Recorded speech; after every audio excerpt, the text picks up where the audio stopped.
Sa botika ng ospital, maririnig mo ang linyang nakasanayan. Walang gamot dito, sa labas po kayo bumili kung may paraan.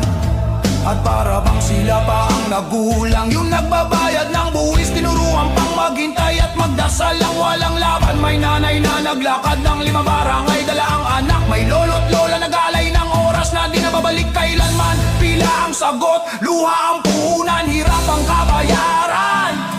Pero serbisyo, tila ba sa ere na iiwan? Sabi nila ganito talaga pamahirap, pero bakit may kwadrong ginto sa pintong kinakandado ng palihim?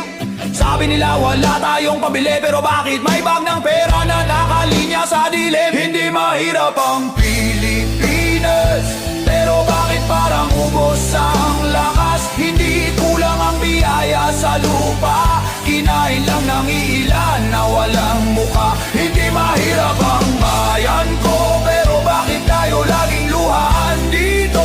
Kung saan dapat may gamot para sa masa, puro resibong iniwan ng mga aninong nauna. May ilaw naman sa bawat bintana, pero may mga taong sadyang pinapatay ang pag-asa.